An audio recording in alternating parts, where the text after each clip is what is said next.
And he was shot. He had his hands up in the air, he was shot. And he reached where it hurt. That's what everybody does if it hurts. And they shot him twice more. On January 13th, 2016, Chris Briles, who had been serving as the fire chief for Harney County, Oregon for 30 years, turned in his resignation, saying that the Bureau of Land Management was trampling on the rights of private landowners and asserting that he could not count on anybody within the county government. As a part of the protests which were taking place at Malheur Wildlife Refuge at the time, he would go on to co-found the Harney County Committee of Safety, a governmental body which is modeled after something in the Revolutionary War. I'll go over this soon, but the first thing I wanted to go over was the death of one of the protesters in this case, Lavoy Finicum, who was shot by police. And they stopped Ammon and Lavoy and everybody. Ryan stuck his hands out to show that they were peaceful, and they shot at the hand. Somebody shot at one of his hands and hit Lavoy's rearview mirror. And Lavoy was saying, "Who are you?" They found out it said Oregon State Police, and he said, "Well, we're going to John Day. We're gonna go see the sheriff up there. Let's all go up there." And Shauna Cox's video started then. These protesters understood that the sheriff was the highest constitutional law enforcement official in the land, being the only law enforcement official that is actually elected by their constituents. So as they're going and coming from Malheur Wildlife Refuge, nobody ever really gives them any trouble. And it's just a normal day. They're going up to John Day to give a lecture on the Constitution when they are set up in more or less an ambush. This is an area that is, every place around it is flat, but the initial ambush starts just as the road goes up a hill and around a curve. And as the bullets go flying, Lavoy Finicum holds his hands out the window and says, "We're going up to John Day. We're meeting with the sheriff there because the one here in Harney County has abandoned his constitutional duty." Where's my phone? Hey boys, you better realize we got people on the way. You want a bloodbath? It's going to be on your hand.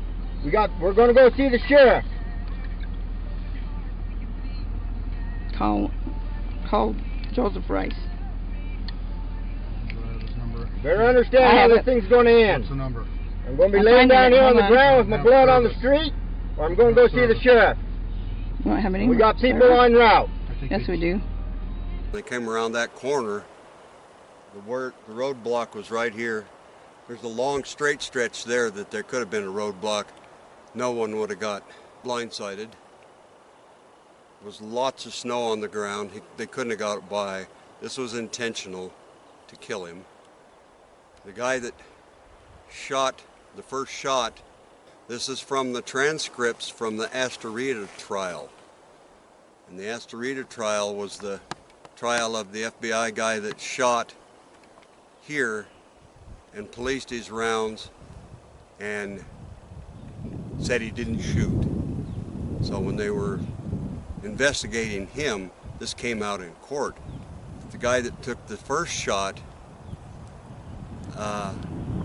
state police, FBI guy said, "What in the fuck are you doing? You just escalated this situation." That cop, state police, got on the radio and said, "Lavoy's coming. We need to kill him." Since these interviews, I've spoken to a friend who comes from Oregon, and he told me that the police in the rural parts of eastern Oregon operate more or less on a good old boy system. They decided to escalate the situation. They were not constitutionally elected. They were not the sheriffs. And the FBI was standing by and decided to escalate it further to the point where the whole situation came to a very speedy end. Everybody in this vehicle understood that it was the duty of the sheriff to prevent unconstitutional arrests, and the sheriff in Harney County had neglected his duty up to that point. So because of that, they formed a constitutional governing body. They decided to go meet with the sheriff of Grant County in John Day. But along the way, they had been shot at, and they knew that they needed to meet with the sheriff of Grant County now more than ever. The guy that he radioed to up here was here, waiting. In the video, the black car behind Lavoy was the one that had took the first shot at Ryan's hand. And When the boy got stuck in the snow, he jumped out of his car and he come running up, and the boy was standing up there. He was facing that way. There were people all over up in here where they had trimmed the branches off for rests for the trees, and there were people all over. And that cop shot him in the back, low right, and the boy went like that, and the other cop that he had radioed to shot him the other 2 times. Do you have numbers for people here in town? Yeah, but... Hang on! Okay, so they're shooting. Hang on! Okay, we're here. Go ahead and shoot me! Damn! Trying to. Shoot me! Go ahead and shoot me! Stay down, stay down. Stay down. Stay down. Stay down. Shoot me! You're gonna have to shoot me! Damn it. Are they shooting him? Did I shoot him? You assholes. Oh my god! Hold still, hold still. Stay down. Is he dead? Don't get out. I'm an EMT! I'm an EMT! Stop it. No! Are you hit? No, I'm an EMT! Help him! No, hold on, don't do it. Hey, no shooting! Don't do anything. The door's shut. Where the hell is Lavoy? Down. I can't see. No! Shut up. So this is the first time I'm hearing about this. I heard that he was reaching back, but you're saying he was shot. And He was shot. He had his hands up in the air, he was shot. And he reached where it hurt. That's what everybody does if it hurts. And they shot him twice more. They left the body lay there, didn't even come up and check his pulse for a while. And later on, they came up and supposedly found a gun on him. But he didn't have a gun on him. He had a gun under the seat. Lavoy normally carried a long pistol, a revolver, and it was at the refuge. And so now with an innocent man dead, we're stuck asking how this could have happened. Essentially, the story goes that the Hammond family was grazing on public land, as ranchers are allowed to do, and the Bureau of Land Management and Fish and Wildlife Service wanted to cut them off from this. And because there were a lot of heated words exchanged, the Bureau of Land Management was quick to jump to an accusation of domestic terrorism when a wildfire was blowing through and the Hammond family went and started a clearing fire. I actually went and spoke to Hank Vogler, a close family friend of the Hammonds, and he explained a little bit about both the dispute with the Bureau of Land Management, which began as a water rights dispute, and then later the domestic terrorism charges.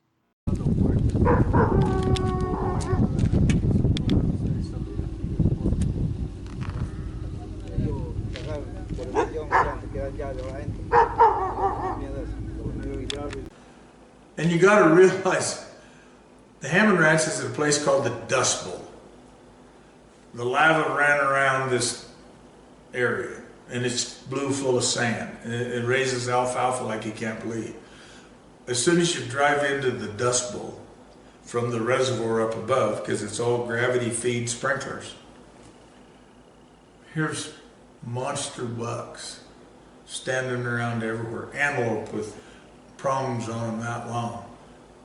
Sage, Hungarian partridge, chukars, geese, ducks, and you can see in the alfalfa fields that they're making headway, and you go, God, Dwight, why don't you run some of this stuff off?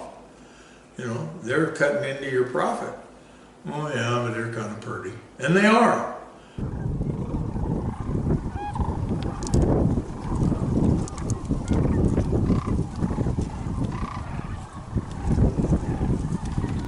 Well, they accused old Stevie of going up on the mountain and shooting deer. What? He could sit on his front porch and kill trophy deer every morning for breakfast. Sage grouse, everything. I mean, it was all right there because all around it's desert.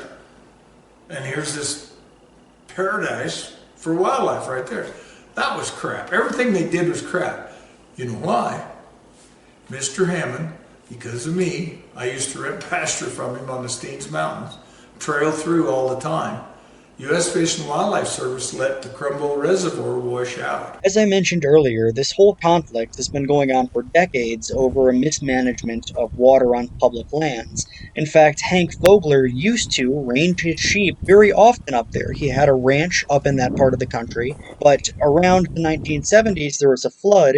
When the Bureau of Land Management and the Fish and Wildlife Service didn't prepare for it, it flushed about half of the ranchers out of that area of Oregon. And so a lot of people felt very upset at the government.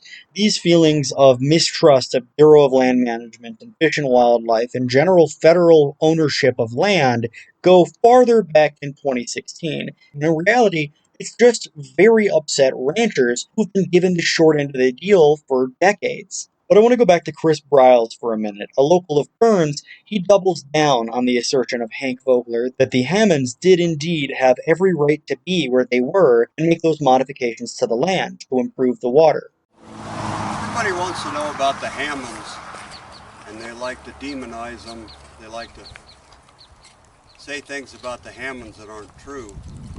Their ranch is completely surrounded with public ground, BLM and refuge ground.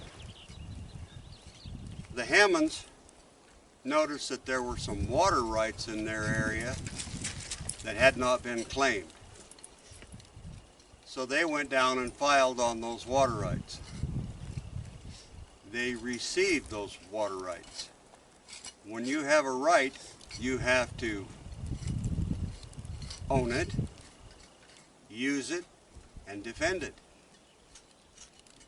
And they filed for those water rights, and then the refuge, the Malheur refuge, says, oh, wait a minute, we're using that water. And the Hammond said, no, we have the water right now. It's ours. It's ours to develop. So they developed some water features, some places for their cattle to drink, and the refuge came in and put a fence around them with no gate. So the cattle were going to starve or die of thirst. We had the kids up at the Davis Springs, which is above the Crumble and feeds the Crumble Reservoir, catching fish. The kids, the Bascos are cooking up the fish. Kids are catching fish, you could catch them with your hands. And I said, you know, Dwight, it looks like to me, we could run a ditch right across this pass right here, and you could put this Davis Springs in dry Crumble and supplement your water. Well, you can't do that. They've got water right. And I said, water rights in the Great Basin, the water doesn't run interstate. It stays right here. I'll bet you the refuge is under the same provisions as you and I are as far as adjudications of water, because it doesn't run interstate. Interstate Commerce Commission, nobody has any jurisdiction beyond the state engineer. So he and I got in his airplane, we went over to Idaho, and we talked to a water engineer, and he said, yeah, that's right. So we went and dug the ditch. See, it's my fault. I caused Hammond all of his trouble by planting the seed to putting that water in dry Crumble. And so he was basically targeted. Oh boy, bullseye this big around on his back from that day on. And that was, well, I was down here when it went before the state engineer and went up and testified that I trailed my sheep across dry Crumble all the time and all the part of it that no longer existed because they let it wash out. So Dwight went there with an excavator and tore all that crap down. Well, then he was, you know, causing problems with federal property, you know, the fence. They had no right to fence him out of his water. And they're down through the years, one thing after another, they just messed with them a lot. A lot. Take their grazing rights away from them on the mountain, you know, their grazing rights that were their rights. It's been messed with multiple times. And the media tried saying that they were arsonists, but can you explain a little bit more about that? They're not arsonists. The Hammond family was accused of domestic terrorism. Yes. But you were there. Can you explain a little bit? Because I think they're trying to basically tarnish your reputation. in case you ever go to court, you know? Okay, fine. I knew Hammond since the day I got back to Eastern Oregon out of college. I mean, Dwight was a truck driver. Susie and the kids ran the ranch while he was trying to make enough money to keep it together. She was the swashbuckler. She was the one that would go to a meeting with the Fish and Wildlife Service or the BLM, sit down and quote the scripture, the CFRs, congressional federal rules, and break the meeting up, because she'd be right. They'd be trying to pull crap on them. She was the one. But anyhow, yeah, I went to Burns to pick up my daughter, Racine. I met my daughter who lived in Klamath Falls in Burns, picked up Racine, and we headed south. And we had already called the Hammonds and said we were going to stop by and visit. So I had a mutiny. The kids wanted to go swimming up at the reservoir. We got to stay another day. Well, I'm always anxious to get back to the farm and, you know, make sure everything's cooking. So we stayed. The next day, we're up at the reservoir and we're swimming. The kids are in the reservoir swimming. I was fishing, we're sitting there drinking beer, talking about, you know, Harney County and the people I knew and that he knew and everything. Lightning, lightning. Susie says, okay, kids, you know the rules. 3 strikes, you're out. She no more than said that. 3rd strike. We're all standing after Susie made us all get out of the lake. We go back to the house, and fortunately, the wife takes a picture of everybody standing in front of the piano, and on that piano is this clock that has the day, the time, and the weather, and there's a big old lightning strike on it. But you know, they couldn't find any lightning strikes in that area when they looked at their research, the records. Isn't that something? So, anyhow, next morning I leave. I'm heading south, I go to French Glen. In French Glen, they kind of got a BLM fire camp. And they got a chain across the driveway to go in there. It's still up. Everybody's still in the site. Right behind the BLM office is Bridge Creek. And there's a fire. And it's boiling up. And the wind's starting to come out of the south. At that time, now maybe it's changed, but at that time in that pocket, your cell phone wouldn't work. I whipped up to the top of P Hill and got up in what they call the Hollywood Field by Merrill Glenn's place and made a phone call. Who'd I call? Susie. I said, you better get the boys out and get every gate open on that outfit. There's a huge fire in Bridge Creek and it's headed right straight north, right towards you. So, yeah, they found Stephen's footprints by gates up there in that fire. Well, no shit, Sherlock. What would you do if your cows were all about to burn up? Give them a chance to escape, wouldn't you? Duh. The whole time that I was a county fire chief, there were a few ranchers that would call me. Harney County is a little over 10,000 square miles. There's a few ranchers that would call me if they were going to do a burn for habitat or to clean up a fence or to clean up a ditch or something like that.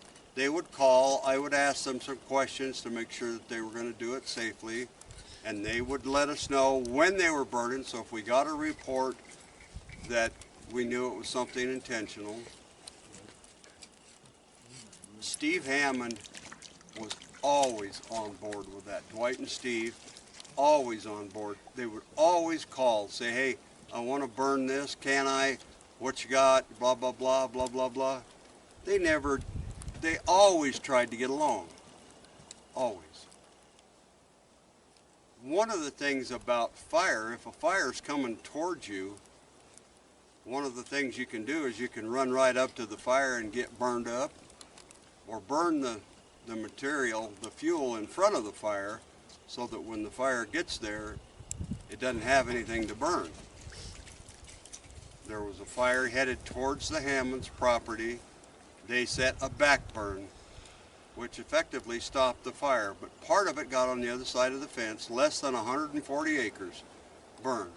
And they put it out themselves. But they were still charged with arson as terrorists and unjustly put in prison over it. I mean, everything about that was just a complete setup. After my testimony in Pendleton, I was told, hold no one way or the other, but that's what they told me. The jury let them go on all the charges, but there was a thing about domestic terrorism. It's 11 o'clock at night, and when you've got 2 or 3 lawyers charging $1,000 an hour or whatever they were charging, I'm sure it was over that, they pled guilty to domestic terrorism. And the judge even said it shocks the conscience, and tried to set them free, and the BLM appealed it. I guess somebody did, but anyhow, they wound up in jail. And wasn't there a BLM firefighting camp right there doing nothing to stop the fire? Yeah, they didn't do anything to help the Hammonds. Well, it seems like if a wildfire is coming, the BLM would say, clear a grazing area, or clear an area so it doesn't spread further. Well, they weren't doing anything to help the Hammonds. So yeah, I'm a marked man. Anytime you know, it used to be that we had the First Amendment, you know, freedom of speech, all of those things. But boy, when you step up and say enough is enough, I was willing to stay hidden down here and mind my own business. And they come into my part in Black Sage. Why would they be filing not water to go to Las Vegas, but to irrigate livestock? It's against the law for them. They can set them out of water through state agencies can buy this ranch right here, take and drill holes in the ground on this private land and take it somewhere else. Make application and do it. But that's for culinary purposes. There's nothing anywhere that the state of Nevada, that I know of, are entitled to file on and demand water rights to irrigate livestock. It's not in their purview, especially when you're a water company whose purview is not supposed to be out of Clark County anyhow. I mean, everything about it is the bully pulpit. And that's where the term jackbooted thugs come in. And it seems like they kind of wanted the fire to get on their property. That's speculation, but I'm not arguing. And I want the viewer to notice how fast this can go from a minor dispute over water rights to an accusation of domestic terrorism. Basically, the Hammond family was convinced by Hank Vogler that they had every right to make these minor alterations to the water system, and words were exchanged with the Bureau of Land Management, which led to a wildfire being totally ignored by the BLM, and this would have totally destroyed the Hammond family's property. And when they had the audacity to light a clearing fire, which would have prevented it, they're accused of domestic terrorism. And you hear the tail end of Hank Vogler there talking. Well, they've now harassed him, going as far as firing shots at his employees down in White Pine County, Nevada. And also keep in mind that this is happening all across the western United States. So specifically in eastern Oregon, Chris Briles and other community leaders established committees of safety based on ideas of community government from the Revolutionary War. They believed they weren't being listened to by their sheriff or their judges, and these are the people they rely on most. They don't look to the FBI. They don't look to the state police for help. This is a rural county, and they look to their community. So they established this committee of safety, and here's a little bit of explanation from both myself and Chris Briles as to the intentions and the actions committed by the committee of safety.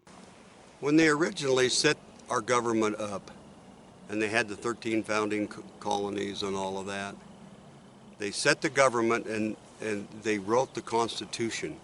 The Constitution was how to govern the United States of America.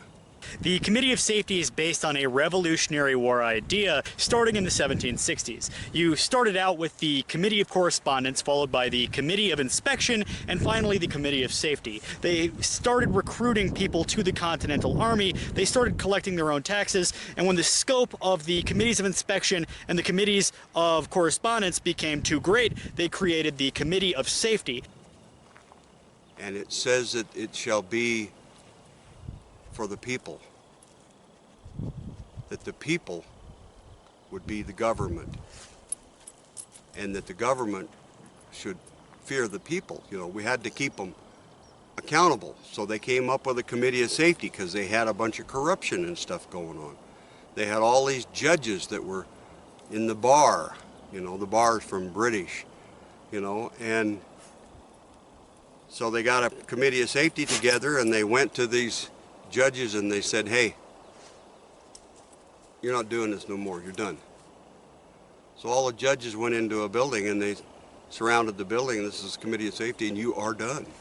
And the Committee of Safety was in charge of being the mouthpiece for the Continental Congress. They didn't consider their authority stemming from the Crown, they considered it coming from the Continental Congress, which the British Army and the British government now considered a totally unauthorized, separate, clandestine shadow government sort of agency. And these were formed in every village, city, town, county, state. It was all a impromptu provisional basis. And these committees were set up to recruit, collect taxes, and their main thing was to name and shame the judges that were, for example, targeting Patriot families. But it was for the people to bring grievances against the government.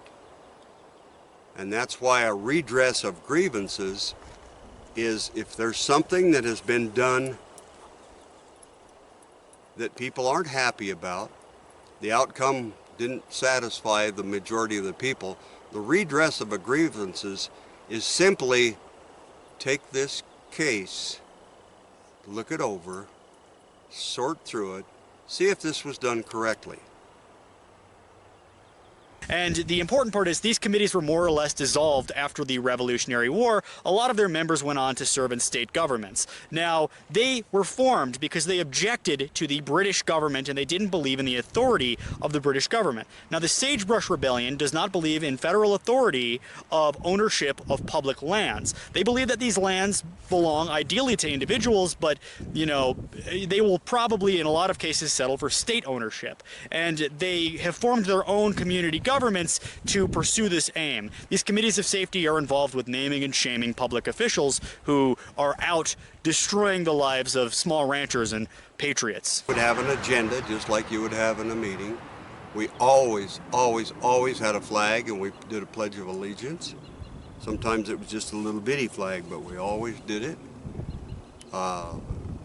Whatever was on the agenda, we would address it. We had different committee members taking different parts of what we were trying to get done as far as getting documents together, getting people to come and speak to us about the Constitution, and we had several people come into town. Chris Hall, lots of different people came in. We walked in some of the protests. We had signs that said what our mission statement was and that we were nonviolent, you know, that when they had the walk that went in front of the courthouse where people were throwing coins on the sidewalk to signify that, symbolize that the sheriff had sold us out. The Committee of Safety, we did not do that. We did not do anything disrespectful.